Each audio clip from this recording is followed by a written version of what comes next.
I was about to start talking to Satan and be like, Satan, you can have my soul, dude. Just give me arms. But there was like a giant pause, like even before I did it, because I was like, yo, am I about to do this, man? Like, because I thought it was going to be real. Like, I'm about to give this dude my soul.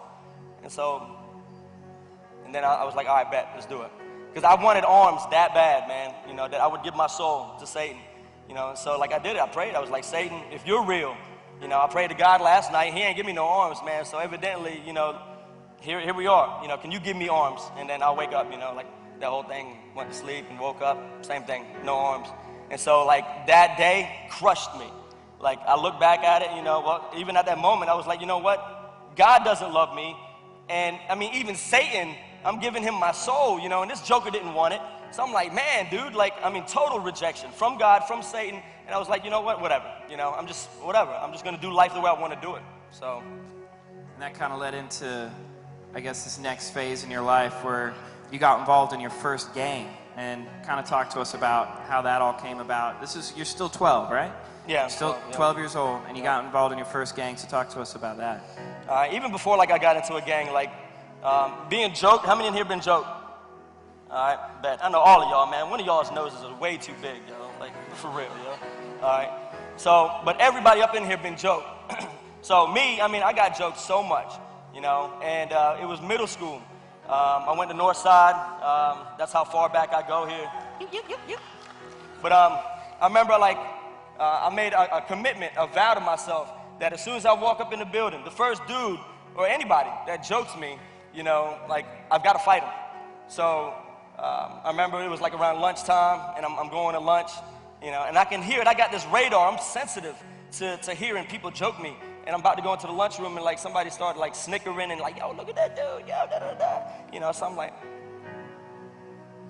yo, this is it. This is on, Marv. I've never gotten into a fight before. Nobody's taught me how to fight. I got no hands. So I'm like, yo, how am I gonna do this, dude, man? But I had to do it because I made a vow to myself. So I went up to that cat, he looked at me, but I didn't even say nothing, and I just hit him right in the knee. I was like, bah! And the dude fell down on one knee, and I just roundhoused him. Bah! Knocked him out. And in the hallway, everybody saw that moment. It was a perfect moment if you want to get seen. I got saw, and people were like, damn, dude, you just got knocked out, by some dude with no arms, and I loved it. I was eating it all up. Just like y'all, if y'all were in the lunch, watching that, I would have been like, yeah. So, yeah, that's what happened. Oh, how to get into the gang. You want me to get to that? I was just letting y'all know I was a pissed dude, man. Can I say that word? But and I found some guys, man. They were in the neighborhood, and just to kind of shorten it up a little bit, they were some thugs up in the hood. Every one of us knows, our neighborhood's got those guys, and so they scooped me up, and from 12 to 13, 14, they taught me how to I was learning how to sell drugs, and eventually I'm gonna fast forward. At 15 years old, I had the largest gang in the state of Virginia. I had 300 people just on my own, and then I would link up with other crews because I got tired of the red, the blue, the green, the black. If you was a leader, I'd go up to you and yo, what do? You do coke? You specialize in coke? You specialize in acid? You specialize in what? Let's get together and link up. So at 15 years old, that's what I did. So we ended up being the largest network in the state of Virginia for 94 to 97. So any guns you wanted that you can hold, the only thing I couldn't really get was a tank, USS Eisenhower, but anything you can get, we had it. Any drugs. So I'm not trying to boost it. That's just who I was before Jesus. All right, y'all, don't get it twisted. So. And so then talk to me 3 years later, what happened when you turned 18? This is when things kind of shifted in your world. All right. I got locked up in Norfolk City Jail. By this time I was locked up already 7 times. Different detention homes all around the Hampton Roads. I had 7 probation officers. All right, how many here got POs? Man, I know some of y'all people in Norfolk. Come on, man, y'all got.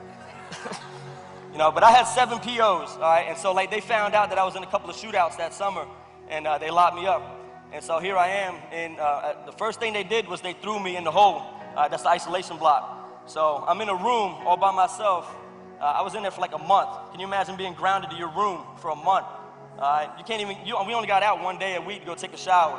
So, but through that time, I think it was the 4th week where God came to me. All right, because like the first 2 weeks, I was like trying to hustle, making phone calls, and third week, I started thinking about like some shootouts. There was a major shootout that was in front of my house, and my sister Alexa, she was up in the crib. She was like 3 years old. My mom was up in the crib, and there was like 9 dudes that came to my house, and they pulled guns out, you know, and I'm like, oh, word, this about to happen now? So my boys ran up and grabbed the guns and stuff up in our trees, and like at that moment, there was a shootout in front of my house, and it was so matrixy, yo. It was like real slow-mo, you know, and at that moment, I thought, I was like, you know what? I didn't sign up for this.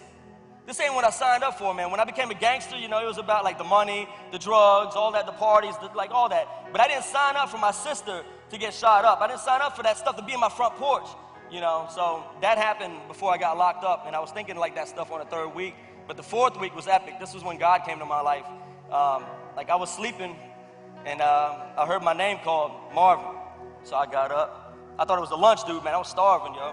So I went to the door. I'm like, yo, what's good? What's for lunch?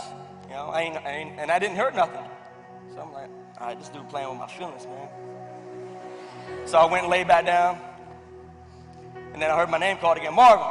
So I get up. I'm like, all right, I'm gonna catch this cat. Yo, I lay down on the ground, and I'm like looking for shadows and feet and stuff. Like, hello?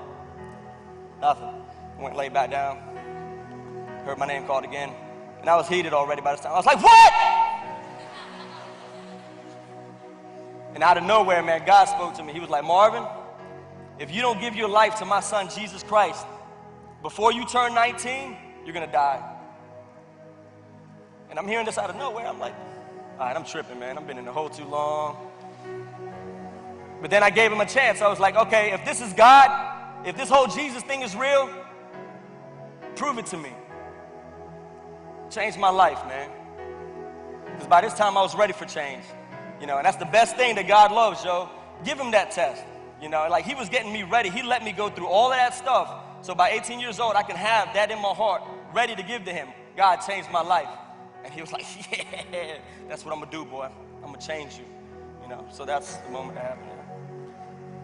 You know, that was the difference. You know, maybe even talk to us briefly about the difference between when you gave your life to Jesus at 12 and then what happened at 18, because you had two different encounters with God. So what was the big difference between two? Why at 12 didn't it not stick, but at 18 this was like, okay, this is for real? Well, at 12, I think the difference was I didn't really know God. You know, I had a moment with God, kind of like some people that have an altar call moment. You know, they get the goosebumps and they get the cries and the fear, you know, I mean the tears, and you know, they get that moment. I had that moment, but I did not know God when I posed that question to him. You know, but when I turned 18, like, I was done. The only thing I wanted to give to him was change me, homie. You know, and this time, what I did was, well, first off, God surrounded me with a bunch of like Christians, like strong Christians that like fed into me, they poured into me, they taught me about like who was God in their life, you know, and they showed me like things in the scriptures, man. We would like do Bible studies 3 times a day. I was still in jail. You know, there's a Christian block up in jail, so if you got family up in jail, like tell them to go to the Christian block, all right? So, but I was up in that joint, like learning scriptures and really like I wasn't playing no more. I was done, like, you know, with the cop cars and all that. So I started pursuing God. You know, I got to know him in the scriptures. I got to know him in my prayer time. And I mean, I just ran after God. Just like you said, I can't get enough. I couldn't get enough, homie. You know, like I really had that moment. Like, it's like, all right, God, I want you. I'm for real. I'm gonna be for real with you this time. You know, I played around with you so many times before. This is it. You know, I want to get to know who you are. If you're for real, then I'm gonna chase after you, dude. I'm gonna bug the mess out of you. You know, so I just kept on pursuing him. And by this time, I got to know him. You know, so whatever question, you know, I mean, for real, like there's been disappointments. You know, there's times, man, where I've given God prayer requests and he didn't come through. You know, but by this time I already knew that God was a good God. You know, like I couldn't be shaken no more because I got to know him. Just like if me and you got to spend time with each other. Like if I asked you for $1 million and you told me no, I'd be like, okay, I was just checking, dude. You know, like you still my homie. You know, and it's the same thing with God. You know, there's been some times I've asked, like last year. All right, real talk. Can I share this one? All right, last year we were like like the top 2 of the Extreme Makeover Home Edition. Y'all know that TV show? Okay. All right, well, we were the top 2 finalists. It was my family and another family.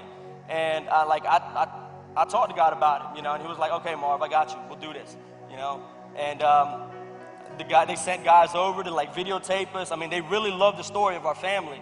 And but by the time they got to choose who won, I mean, we were waiting till the last day, and then they finally like announced it online and it wasn't us. It was another family. And I was like, "Are you serious, God? You said, dude. You said, man."